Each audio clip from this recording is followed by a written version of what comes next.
नमस्कार, मैं हूं राम प्रकाश राय। कांग्रेस पार्टी के भारत जोड़ो यात्रा की शुरुआत के समय पर भारतीय जनता पार्टी ने कहा था कि राहुल गांधी को भारत जोड़ो नहीं बल्कि कांग्रेस जोड़ो यात्रा करनी चाहिए।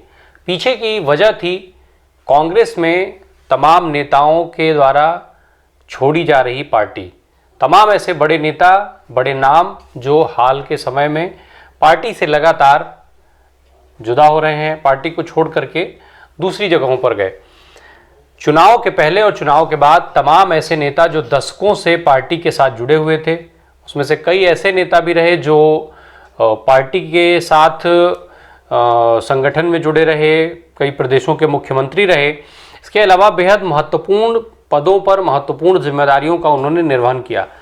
पर आखिर ऐसा क्या रहा जिसकी वजह से कांग्रेस पार्टी से उनका नाता टूटा, कांग्रेस पार्टी उन्हें छोड़नी पड़ी? सियासी गलियारे में इनके कारणों की लगातार चर्चा चल रही है। तमाम जो विषय हैं, इस विषय में तमाम तरीके के जो भी संभावनाएं हैं उन पर बातचीत हो रही है। उन्हीं संभावनाओं में से कुछ संभावनाएं हम आपके सामने आज प्रस्तुत कर रहे हैं, बात कर रहे हैं उस पर कि आखिर क्या कारण, सियासी गलियारे में जो चर्चा है उन चर्चाओं में से क्या कारण निकल करके सामने आ रहा है। जो लगातार एक चीज़ की बात हो रही है कि आखिर ये पार्टी, ये जो नेता हैं वो पार्टी छोड़ क्यों रहे हैं, पार्टी इनको रोक क्यों नहीं पा रही है। इसके जो पीछे सवाल उठ रहे हैं सियासी गलियारे में, उसमें जो सबसे महत्वपूर्ण सवाल है वो क्या कांग्रेस पार्टी में जो आपसी संवाद है उसकी कमी है, या फिर कांग्रेस छोड़ करके जो लोग जा रहे हैं वो उनका लालच है। इसके अलावा एक जो सबसे बड़ा मुद्दा आज की तारीख में बना हुआ है कि राजनीति में जो लोग भी सक्रिय हैं, जो तमाम बड़े नेता हैं, उनके ऊपर किसी तरीके का दबाव है, जिसके दबाव में वो ऐसे निर्णय लेने के लिए विवश हैं या फिर वो ले रहे हैं। साथ ही साथ ये जो कारण है वो उन कारणों के साथ जुड़े हैं कि आखिर कांग्रेस पार्टी टूट क्यों रही है। पर एक सवाल और है, कांग्रेस पार्टी तो टूट रही है, पर इसके अलावा क्या बाकी जो राजनीतिक दल हैं, जो राजनीतिक पार्टियां हैं, उनका क्या हाल है, उनमें जो स्थिति है वो क्या है? इन्हीं मुद्दों पर हम बात कर रहे हैं फिलहाल। दरअसल कांग्रेस पार्टी के साथ एक चीज़ बार बार कही जाती है कि जो कांग्रेस का हाई कमान है, जो बड़े नेता हैं यानी सोनिया गांधी, राहुल गांधी और प्रियंका गांधी जैसे नेताओं से जो आम कार्यकर्ता है वो मिल नहीं सकता, उसकी मुलाकात नहीं हो पाती है। सोनिया गांधी लंबे समय से बीमार चल रही हैं। राहुल गांधी के इर्द गिर्द जो नेताओं का घेरा है वो उनको तमाम कार्यकर्ताओं और कई नेताओं के साथ मिलने नहीं देते। प्रियंका गांधी की भी कमोबेश यही स्थिति है। ऐसे में एक सवाल ये उठ रहा है कि आखिर जब ये नेता, जब ये कार्यकर्ता इन शीर्ष नेताओं तक पहुंच नहीं सकते तो फिर संवाद स्थापित कैसे होगा, बातचीत कैसे होगी? पार्टी की चाहे वो रणनीतियां हों या फिर पार्टी के कार्यक्रमों से जुड़े हुए मुद्दे हों, किस तरीके से उन तक पहुंचाए जाएं, ये एक बड़ी समस्या के तौर पर कांग्रेस पार्टी के साथ बनी है। पर साथ ही साथ एक समस्या ये भी चलती है कि क्या भारतीय जनता पार्टी से चूंकि तुलना किया जाता है, तो क्या भारतीय जनता पार्टी में शीर्ष नेताओं से मिलना आसान है? क्या जो कार्यकर्ता और नेता हैं भारतीय जनता पार्टी के शीर्ष, जो पार्टी के संगठन के शीर्ष की भी बात की जाए, चाहे वो प्रधानमंत्री नरेंद्र मोदी हों, गृह मंत्री अमित शाह हों या पार्टी के राष्ट्रीय अध्यक्ष जेपी नड्डा हों, क्या ये आम कार्यकर्ताओं और जो क्षेत्रीय नेता हैं उनके लिए क्या ये सुलभ हैं? क्या ये आसानी से उन तक पहुंच जाते हैं? इसका भी जवाब है नहीं, ये लोग वहां तक भी नहीं पहुंच सकते। पर हाँ, भारतीय जनता पार्टी में जो संवाद है उस संवाद के लिए विभिन्न पद बने हुए हैं, फिर चाहे वो पार्टी के संगठन से जुड़े हुए लोग हों या राष्ट्रीय स्वयंसेवक संघ। चूंकि राष्ट्रीय स्वयंसेवक संघ एक बड़ा माध्यम है जो भारतीय जनता पार्टी के तमाम कार्यकर्ताओं से, तमाम नेताओं से संवाद स्थापित करता रहता है, जिसके चलते ही जो संवादहीनता वाली बात, जो कम्युनिकेशन गैप वाली बात आती है कि संवाद नहीं हो पाता है, वो वहाँ पर लगभग ना के बराबर हो जाता है, जो कांग्रेस पार्टी में फिलहाल लगातार बना हुआ है। कांग्रेस पार्टी इसका विकल्प खोज भी नहीं पा रही है। अब खोज रही है कि नहीं ये मुझे नहीं मालूम।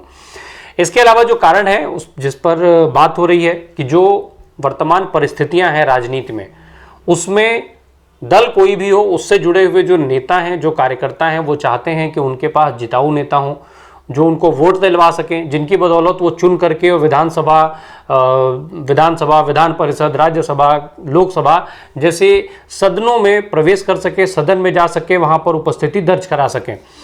पर जो चुनाव है, चुनाव दर चुनाव कांग्रेस पार्टी की स्थिति लगातार खराब होती जा रही है। साल 2014 में चुनाव में लोकसभा में इसकी हार हुई, फिर 2019 में दोबारा हार हुई और ख़राब तरीके से। तमाम क्षेत्र, जो विधानसभाओं की बात की जाए तो उसमें वही हाल पार्टी का, चाहे उत्तराखंड की स्थिति पर बात कर लिया जाए, पंजाब की स्थिति पर बात कर लिया जाए, उत्तर प्रदेश की स्थिति की बात कर लिया जाए। उत्तर प्रदेश के विधानसभा चुनाव में प्रियंका गांधी को यहाँ पर पूरा प्रभार दे करके भेजा गया, पर स्थिति क्या हुई, जो कांग्रेस पार्टी 7 सीटें पहले उसके पास थी वो 2 सीटों पर सिमट के रह गई। इसके अलावा प्रियंका गांधी के आने के बाद उत्तर प्रदेश के कांग्रेस में गुटबाजी और ज़्यादा बढ़ी। बार बार ये आरोप लगाया जाता है कि उनके जो सलाहकार हैं संदीप, और इसके अलावा धीरज गुज्जर पे आरोप लगता है कि जो सवर्ण नेता हैं, जो मूल कांग्रेसी काडर से जुड़े हुए थे, उनको इन लोगों ने पार्टी के शीर्ष नेताओं से दूर कर दिया। तमाम ऐसे नेता थे जिन पर अलग अलग तरीके के आरोप लगा करके पार्टी से बाहर कर दिया गया। एक बड़ा धड़ा है खासकर सवर्णों का, जो कांग्रेस पार्टी में इस समय पार्टी से ही नाराज है और पार्टी के खिलाफ काम करने में शामिल भी होता है। तो ये जो सारी स्थितियां हैं वो कहीं ना कहीं कांग्रेस पार्टी के लिए बड़ी चिंता का विषय बनी हुई हैं। हालांकि जो पार्टी में नेताओं का आना जाना है वो तो लगातार लगा रहता है, कोई ऐसा नहीं है कि ये नई चीज़ हो। पार्टी, अगर कांग्रेस की बात करें तो कांग्रेस पार्टी में आज़ादी के बाद से अब तक जहाँ तक मेरी जानकारी कहती है कि कम से कम 50 से 60 बार टूट फूट हो चुकी है। कई नेता बड़े जो हैं वो इक्का दुक्का आते जाते भी रहे हैं, तो ये चीज़ें लंबे समय से चलती रही हैं। राहुल गांधी स्वयं ये बात कह चुके हैं कि जिन नेताओं को जाना हो, जो जाना चाहें वो जा सकते हैं विचारधारा के आधार पर। इस तरीके की तमाम बातें उन्होंने पहले कही थी। अब उत्तर प्रदेश का हाल ये हो गया, उत्तराखंड में चुनाव के समय पे वही हाल रहा, पंजाब में चुनाव के समय पे वही हाल रहा। लगातार गुटबाजी होती रही, एक तरफ नवजोत सिंह सिद्धू और दूसरी तरफ कांग्रेस के पुराने मूल काडर के नेता। इस तरीके के जो तमाम विवाद हुआ उसका हश्र क्या हुआ कि जहां पर कांग्रेस पार्टी मजबूत स्थिति में थी, चुनाव जीतने की स्थिति में थी, वहां वो बुरी तरीके से चुनाव हारी और वहां पर आम आदमी पार्टी सत्ता में आ गई। तो ये जो सारे सवाल हैं वो कांग्रेस पार्टी की टूट के पीछे की वजहों के साथ जुड़े हुए हैं। अब इन वजहों में कितनी सच्चाई है ये आने वाले समय में पता चलेगा। पर अब जो दूसरा हम सवाल उठा रहे थे कि दूसरी पार्टियों का क्या हाल है, एक चीज और थी जो हमने ऊपर दबाव और लालच की बात की थी, तो दूसरी पार्टियों की जब हम बात कर रहे हैं तो इस लालच और दबाव की बात भी करेंगे। एक तरफ लगातार सियासी गलियारे में इस चीज की चर्चा है कि जो नेता हैं, जो राजनीति में लोग हैं, वो कहीं ना कहीं इस लालच में रहते हैं कि वो सत्ता के साथ जुड़े रहें। सत्ता के साथ जुड़े रहने की स्थिति हर पार्टी में है। हर पार्टी के नेता ये चाहते हैं कि वो सत्ता के साथ रहें। उसकी तमाम वजहें हैं और ये वजहें हम सब जानते हैं। इसके अलावा जिस दबाव की बात हो रही है वो दबाव ये है कि सत्ता में जो लोग नहीं हैं उनके ऊपर ईडी, सीबीआई, आईटी, ये जो एजेंसियां हैं उनका एक डर बना हुआ है उनके अंदर कि कभी भी सरकार की तरफ से ईडी, आईटी और सीबीआई जैसी एजेंसियों का छापा पड़ सकता है, कभी भी उनकी गिरफ्तारी हो सकती है। तो इस तरीके का एक प्रेशर वो बना हुआ है। अब दूसरे दलों की जो स्थिति है, अगर हम लालच और इन सब चीज़ों की बात करें तो हम उदाहरण के तौर पर अभी एक तुलनात्मक चीज़ बताते हैं कि राजस्थान में कांग्रेस पार्टी की सरकार है, पश्चिम बंगाल में टीएमसी की सरकार है। राजस्थान में इन दिनों लगातार सुनने में, पढ़ने में आ रहा है कि किस तरीके की घटनाएं हो रही हैं, किस तरीके से राजस्थान में सचिन पायलट और मुख्यमंत्री जो हैं अशोक गहलोत, इनके खेमेबाजी के चक्कर में कांग्रेस को नुकसान हो रहा है। एक तरफ कांग्रेस लोगों को जोड़ने के लिए भारत जोड़ो यात्रा कर रही, दूसरी तरफ राजस्थान में जूते चल रहे हैं। गुर्जर, ये जो अभी बीते दिनों पुष्कर में गुर्जर आरक्षण आंदोलन के जो अगुआ थे कर्नल वैसला, उनकी अस्थि विसर्जन के मौके पर जूतेबाजी हुई, जूते चले। अशोक चंदाना जो वहाँ पे मंत्री हैं, खेल मंत्री, उसके अलावा शकुंतला रावत, इनकी उपस्थिति में नारेबाजी हुई, सचिन पायलट के जिंदाबाद के नारे लगे। तो इस तरीके की घटना कांग्रेस में आ रही है। अभी कल वहाँ पे ऐसी घटना हुई जहाँ पे खुद मुख्यमंत्री अशोक गहलोत मौजूद थे स्टेज पर, कांग्रेस प्रदेश के अध्यक्ष मौजूद थे राजस्थान के, इसके अलावा कई और मंत्री थे। एक कार्यक्रम में बोलते हुए वहाँ जो पर्यटन मंत्री हैं विश्वेंद्र सिंह, उन्होंने अपनी ही सरकार को कटघरे में खड़ा कर दिया। पीडब्ल्यूडी मंत्री भजनलाल जाटव भी वहां मौजूद थे। भजनलाल जाटव पर उन्होंने आरोप लगाया कि यहाँ सड़कें बनती नहीं है, सड़कों में गड्ढे बने हुए हैं, इसके चक्कर में हम लोगों को गले में पट्टा पहनना पड़ता है। तो खेलों को, पर्यटन को बढ़ावा तब दीजिए, पहले सड़कें तो बना दीजिए। तो ये जो कांग्रेस की अनुशासनहीनता है, ये एक कांग्रेस के इस स्थिति में पहुंचने में एक बड़ी वजह बन हुई है। साथ ही साथ अब हम जरा इस आने जाने की बात कर लें। तृणमूल कांग्रेस की सरकार है पश्चिम बंगाल में। पश्चिम बंगाल की स्थिति यह है कि जो हम लालच की बात कर रहे थे, वो इसको समझने के लिए पश्चिम बंगाल का उदाहरण पर्याप्त है।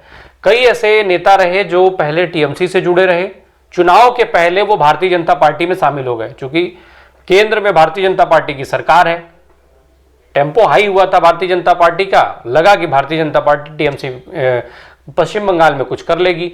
शुभेंदु अधिकारी जैसा नेता जो ममता बनर्जी का बेहद खास माना जाता था, वो टीएमसी छोड़ करके भाजपा में शामिल हो गया। पर जब परिणाम आए और ममता बनर्जी फिर से सत्ता में लौट आई, तो उसके बाद का क्या हुआ? उसके बाद जो हुआ वो ये बताने के लिए पर्याप्त है कि आखिर राजनीतिक दल में ये जो आना जाना है वो क्यों है। कई ऐसे बड़े नेता रहे, कई ऐसे महत्वपूर्ण चेहरे रहे जो चुनाव का परिणाम आने के बाद फिर उनकी वापसी हो गई टीएमसी में, अपने मूल पार्टी में। पश्चिम बंगाल में जब ममता बनर्जी की वापसी हो गई तो मुकुल राय, अर्जुन सिंह जो कि वहाँ सांसद भी थे, भारतीय जनता पार्टी में प्रदेश उपाध्यक्ष भी थे, इसके बावजूद भी वो टीएमसी में लौट आए। वजह उन्होंने बताई कि वहाँ पर जो उसको पश्चिम बंगाल में भाजपा ने पार्टी को प्रयोगशाला बना रखा है। जब चाहते हैं, जो चाहते हैं बदल देते हैं, जिसको चाहते हैं हटा देते हैं, जिसको चाहते हैं बना देते हैं। बाबुल सुप्रियो वापस चले गए, उसके साथ साथ 5 और विधायक चले गए। तो इस तरीके के सत्ता में वापसी के बाद ये सबकी घर वापसी हुई, या जो छोड़ करके गए थे वो, या जो पार्टी में भाजपा में रहे थे वो छोड़ करके वहाँ पर वापस टीएमसी के साथ जुड़ गए।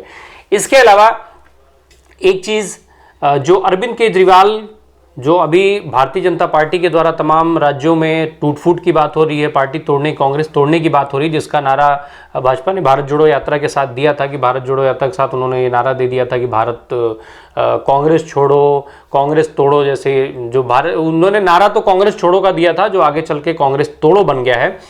गोवा में उन्होंने गोवा में पार्टी टूटी, कांग्रेस के 8 विधायक, जिसमें खुद पूर्व मुख्यमंत्री और अभी नेता प्रतिपक्ष भी शामिल थे, वो भाजपा में शामिल हो गए। इसके अलावा अरविंद केजरीवाल, दिल्ली में जब घटना हुई, दिल्ली में आम आदमी पार्टी के विधायकों को तोड़ने की कोशिश हुई पर वहाँ नहीं टूटे। इसके जो पीछे की वजह कही जा रही है कि चूंकि अरविंद केजरीवाल अभी एक ऐसे चेहरे हैं जिनके चेहरे पर वोट मिलता है, जिनके चेहरे पर सियासी माहौल गर्म होता है, जो जिताऊ नेता के तौर पर उनको देखा जाता है। इस वजह से आम आदमी पार्टी को तोड़ना आसान नहीं है और ये साबित भी हुआ।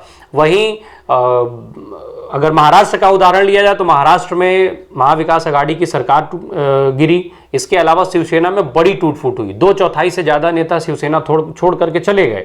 शिवसेना जो कि माना जाता था कि बाला साहब ठाकरे और हिंदुत्व के प्रति बेहद डेडिकेटेड पार्टी है, वो पार्टी उद्धव ठाकरे के साथ वैसे लोग जुड़े नहीं रह पाए और उन्होंने छोड़ दिया।